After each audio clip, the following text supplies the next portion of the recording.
నమస్తే, welcome to Leo news. మన ముందు సీనియర్ జర్నలిస్ట్ సత్యమూర్తి గారు ఉన్నారు. ఆయనతో మాట్లాడదాం. నమస్కారం సార్. నమస్తే అండి. సార్, జగన్మోహన్ రెడ్డి అధికారంలో ఉన్నన్ని రోజులు పోలవరం ఊసే ఎత్తలేదు. అసలు వెళ్ళి ఒక్కసారి కూడా పోలవరాన్ని సందర్శించలేదు. కానీ ఆయన సడన్గా ప్రెస్ మీట్ ముందుకు వచ్చి నా హయాంలోనే కాంక్రీట్ పనులు జరిగాయి, గేట్ పనులు జరిగాయి అని చెప్తూ వస్తున్నారు.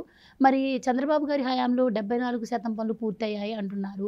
మరి ఎవరి హయాంలో ఎంత పూర్తయ్యాయి సార్? ఎందుకు అంటే మీకు దీని గురించి ఒక ఐడియా ఉంటుంది.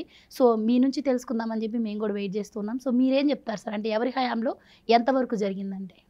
మామూలుగా అయితే జగన్మోహన్ రెడ్డి చెప్పింది పెద్ద సీరియస్గా తీసుకోవాల్సిన అవసరం లేదు. కానీ అసలు ఎంత పెద్ద ఎలిగేషన్ వేశాడు అంటే చంద్రబాబు నాయుడు మీద.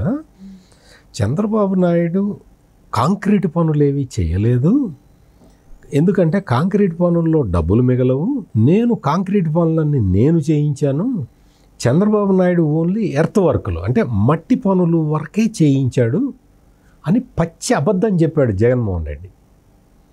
ఇప్పుడు మీరన్నట్టు అధికారంలో ఉన్నంతకాలం ఒక్కసారి కూడా పోలవరం మీద సమీక్ష చేయలే. అక్కడికి వెళ్ళి చూసి రావడం పక్కన పెట్టండి, అసలు సమీక్ష చేయలేదు.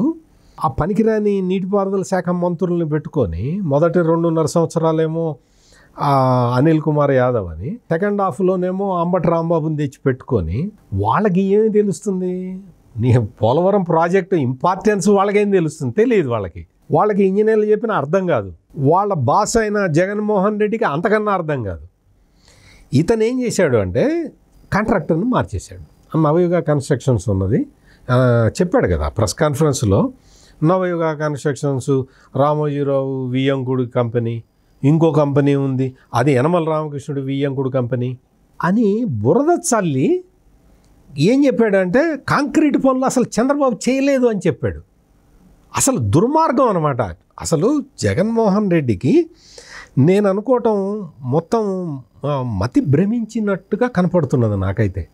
ఎందుకంటే ఎవడో చేసిన పనులని తను చేసినట్టుగా చెప్తూ ఉంటాడు. తను చేసిన పనులు పక్కనోడి మీదకి నెట్టేసి ఇది వాడు చేశాడని చెప్తూ ఉంటాడు. అంటే ఇప్పుడు దళితుల మీద అత్యాచారాలు ఆ ఎదుటివాడు చేశాడు అంటాడు, మైనారిటీల మీద ఆఘాయిత్యాలు వాడు చేశాడు, ఎదుటివాడు చేశాడు అంటాడు. పోలవరం స్పిల్వే కట్టింది, కాంక్రీట్ పనులు నేను చేశా అంటాడు, చంద్రబాబు చేయలేదు అంటాడు. అంటే తను చేసిన పనులు తనకు గుర్తులేవు, ఎదుటివాడు చేసే పనులని క్రెడిట్ తీసుకుందామని ప్రయత్నం చేస్తున్నాడు. పోలవరం ప్రాజెక్టుకి సంబంధించి కాంక్రీట్ పనులు చేసిందే చంద్రబాబు నాయుడు, కాంక్రీట్ పనులు మొదలుపెట్టిందే చంద్రబాబు నాయుడు. అంతకుముందు వీళ్ళ నాన్న ధనయజ్ఞం అని పెట్టి ఆ ధనయజ్ఞంలో కాలువలు తవ్వించాడు. చంద్రబాబు నాయుడు వచ్చిన తర్వాత ఈ పోలవరం ప్రాజెక్టుకి సంబంధించి తెలంగాణలో ఉన్న 7 మండలాలని కలిపితేనే పోలవరం ప్రాజెక్టు కట్టడానికి వీలవుతుంది. అందుకని ఏం చేశాడంటే చంద్రబాబు నాయుడు 2014లో ప్రమాణ స్వీకారం చేయలే. నాకు ఆ 7 మండలాలు కలిపితే నేను ప్రమాణ స్వీకారం చేస్తా ముఖ్యమంత్రిగా, లేకపోతే నేను చెయ్యను అని భీష్మించు కూర్చున్నాడు. అప్పుడు నరేంద్ర మోడీ ప్రైమ్ మినిస్టర్గా ప్రమాణ స్వీకారం చేసి మొదటి క్యాబినెట్ మీటింగులో ఈ తెలంగాణ భూభాగంలో ఉన్న 7 మండలాలని ఆంధ్రాలో కలపటానికి ఒప్పుకొని మంత్రివర్గం తీర్మానం చేసిన తర్వాత ముఖ్యమంత్రిగా చంద్రబాబు నాయుడు ప్రమాణ స్వీకారం చేశాడు. అంటే ఒక నాయకుడికి ఎంత కమిట్మెంట్ ఉంటే ఆ పని చేస్తాడు. అందుకని పోలవరం ప్రాజెక్టు ఆ విధంగా మొదలైంది. అంటే చంద్రబాబు నాయుడు నాకు ఆ 7 మండలాలు కలిపితే నేను ప్రమాణ స్వీకారం చేస్తాను, లేకపోతే నేను ముఖ్యమంత్రిగా ప్రమాణ స్వీకారం చెయ్యను అని చెప్పి చెప్పటంతో అది యూనియన్ క్యాబినెట్ యాక్సెప్ట్ చేసి 7 మండలాలని ఆంధ్రప్రదేశ్లో కలిపింది. మరి ఈ విషయం జగన్మోహన్ రెడ్డికి తెలుసా? తెలిసినా చెప్తాడా? అసలు గుర్తుందా? అసలు అతనికి ఇంత నాలెడ్జ్ ఉందా? ఏమీ లేదు. మొత్తం పోలవరం ప్రాజెక్టుని మొత్తం అది తీసుకొచ్చి 2016లో చంద్రబాబు నాయుడు స్పిల్వే పనులు మొదలుపెట్టి స్పిల్వే వర్క్స్ అన్నీ కూడా ఆయనే చేశాడు. స్పిల్వే ఛానల్ని పూర్తి చేశాడు. ఇవన్నీ ఏంటి అంటే మొత్తం ఈ 2018లో స్పిల్వే ఛానల్ కూడా కంప్లీట్ అయిపోయింది. అయిపోయిన తర్వాత ఈ డయాఫ్రమ్ వాల్ని కూడా కంప్లీట్ చేశాడు. 2018లో చంద్రబాబు నాయుడు డయాఫ్రమ్ వాల్ని కంప్లీట్ చేశాడు. ఈ జగన్మోహన్ రెడ్డికి డయాఫ్రమ్ వాల్ ఎందుకు కడతారో తెలియదు. జగన్మోహన్ రెడ్డికి డయాఫ్రమ్ వాల్ అంటే ఏంటో కూడా తెలియదు, ఎందుకు కడతారో తెలియదు. అతనికి కొంచెం విడమర్చి చెప్పాలి అంటే, జగన్మోహన్ రెడ్డికి కొంచెం విడమర్చి చెప్పాలి అంటే డయాఫ్రమ్ వాల్ ఎందుకు అంటే వాటర్ సీపేజీ రాకుండా, అంటే వాటర్ కింద నుంచి వచ్చేసి ప్రాజెక్టు పునాదులు దెబ్బతినకుండా డయాఫ్రమ్ వాల్ కడతారు. ఆ డయాఫ్రమ్ వాల్ కడితే అది చాలా పక్కడబందీగా సిస్టమేటిక్గా దాన్ని కన్స్ట్రక్ట్ చేస్తారు. చేస్తే అదేమవుతుందంటే ప్రాజెక్టు పునాదుల్లోకి నీళ్లు పోకుండా చూస్తుంది. దానికోసమని డయాఫ్రమ్ వాల్ కడతారు. అటువంటి కీలకమైన డయాఫ్రమ్ వాల్ కట్టింది చంద్రబాబు నాయుడే. 2018లో కంప్లీట్ అయిపోయింది. ఈ స్పిల్వే ఛానల్ కంప్లీట్ చేశాడు. 2019లో మొత్తం అసలు గిన్నీస్ బుక్ ఆఫ్ వరల్డ్ రికార్డుకి ఎక్కే విధంగా అంత కాంక్రీట్ వర్క్ చేశాడు చంద్రబాబు నాయుడు. కంప్లీట్ అయిపోయిన తర్వాత 2018లో మొదటి క్రస్ట్ గేటు పెట్టింది కూడా చంద్రబాబు నాయుడే. ఇవన్నీ ఆన్ రికార్డు ఉన్నాయి.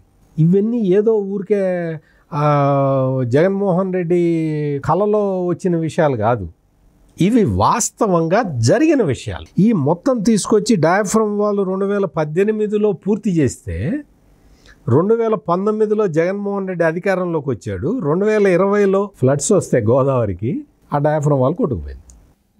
ఈ డయాఫ్రమ్ వాల్ రెక్టిఫై చేయటానికి ఆ డయాఫ్రమ్ వాల్ కట్టిన కంపెనీనే ఉంటే వాళ్ళదే బాధ్యత ఉండేది. ఈ మహామేధావి అయిన జగన్మోహన్ రెడ్డి ఏం చేశాడంటే కంపెనీ మార్చాడు. ఆ కంపెనీ మార్చి తనకు కావాల్సిన కంపెనీకి ఇచ్చుకున్నాడు. పాత కంపెనీకి సంబంధం లేదు, కొత్త కంపెనీకి సంబంధం లేదు.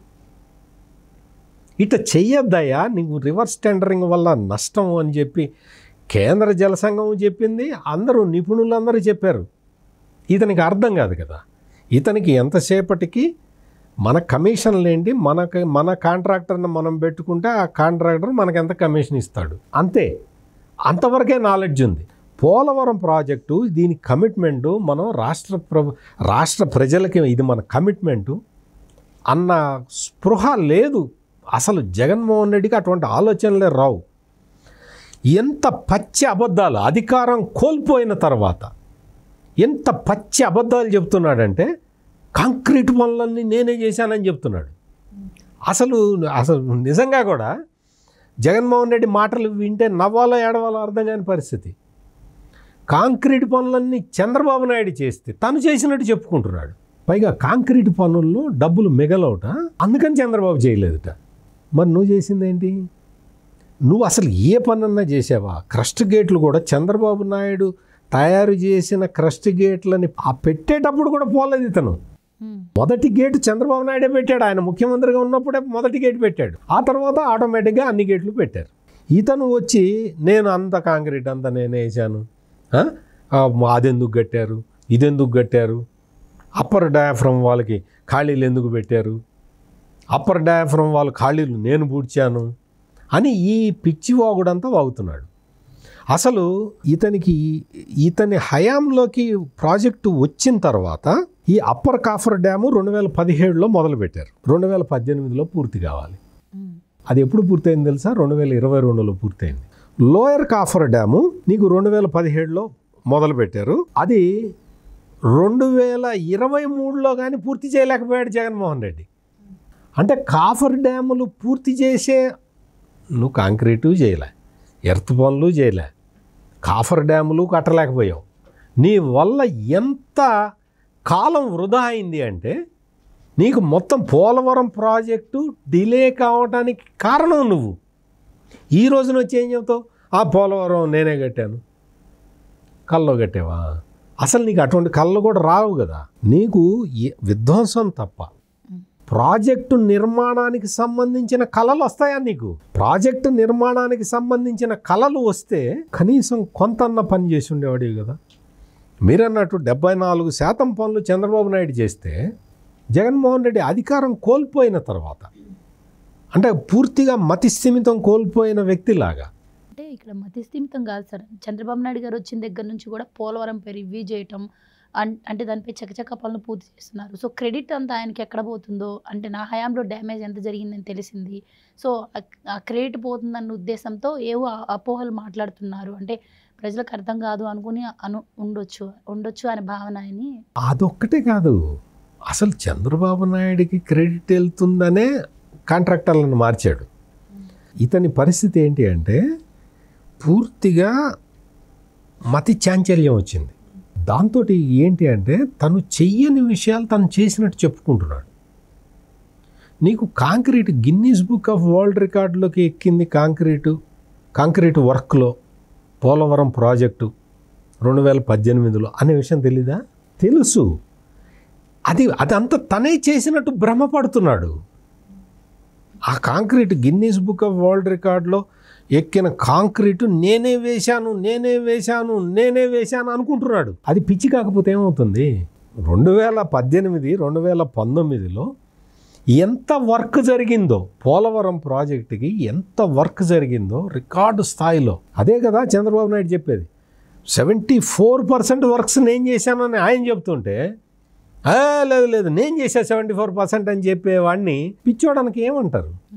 కాంక్రీట్ పనులు నేనే చేశాను. కాంక్రీట్ పనులు చేసింది చంద్రబాబు అయితే కాంక్రీట్ పనులు నేనే చేశానని చెప్పేవాడిని పిచ్చోడానికి ఏమనాలి? అంటే నువ్వు ఒక భ్రమలోకి వెళ్ళిపోయి ఆ భ్రమని నిజం అనుకొని దాన్ని ప్రజల్లోకి తీసుకెళ్ళి మళ్ళీ ప్రజల్ని నమ్మించి మళ్ళీ అధికారంలోకి రావాలన్న చావు తెలివితేటలు తప్ప దీనికి ఏమన్నా అసలు అర్థం ఉందా? పోలవరం ప్రాజెక్టు ఇప్పుడు మళ్ళీ చూసాం కదా మనం. నిర్మలా సీతారామన్ క్లియర్ కట్గా చెప్పారు, ఏదైతే హైట్కి మేము ఒప్పుకున్నామో, కేంద్ర మంత్రివర్గం ఏ హైట్కి అయితే ఒప్పుకుందో 45.17 అడుగుల హైట్కి మేము దానికే కట్టుబడి ఉన్నాము. జగన్మోహన్ రెడ్డి 41.15 మీటర్లకి తగ్గించినట్టు మేము తగ్గించాము. మేము ఒరిజినల్ హైట్ ఏదంటుందో దానికి మేము కట్టుబడి ఉన్నాము అని చెప్పి నిర్మలా సీతారామన్ క్లియర్ కట్గా చెప్పింది. చెప్పడమే కాకుండా అది నేషనల్ ప్రాజెక్టు, దాని డబ్బులన్నీ మేమే భరిస్తామని కూడా ఆమె క్లియర్ కట్గా చెప్పారు. పోలవరం ఇప్పటికే మొత్తం అంతా కూడా మన లేటెస్ట్గా రాష్ట్ర మంత్రివర్గం కూడా నిర్ణయం తీసుకుంది. నీతి ఆయోగ్ సమావేశానికి వెళ్ళారు, నీతి ఆయోగ్లో దాన్ని ఒప్పించారు, అయిపోయింది. ముందరికి వెళ్ళిపోతున్నారు. డయాఫ్రమ్ వాళ్ళకి సంబంధించిన నిర్ణయం కూడా తీసేసుకున్నారు. పోలవరం ప్రాజెక్టు శరవేగంతో నిర్మాణం పుంజుకోబోతున్నది. జగన్మోహన్ రెడ్డి ఈ చిత్తభ్రమంలోనే ఉండిపోతాడు. అతనికి వాస్తవాలు తెలిసినా ఒప్పుకునే ధైర్యం లేదు. వాస్తవాలన్నిటినీ కూడా తనకు ఆపాదించుకొని తనకే క్రెడిట్ రావాలి అన్న ఉద్దేశంలోనే జగన్మోహన్ రెడ్డి పనిచేస్తూ ఉన్నాడు. వాస్తవం ఏంటో గ్రహించే పరిస్థితుల్లో జగన్మోహన్ రెడ్డి లేడు, ఇప్పటికీ లేడు. అధికారం కోల్పోయిన తర్వాత మామూలు మనుషులైతే మామూలుగా ఆలోచిస్తారు, కానీ ఈయనకి మాత్రం కొంచెం మెంటల్ డీరైల్మెంట్ జరిగినట్టుగా అయితే కనపడుతూ ఉన్నది. Thank you. నమస్కారం అండి.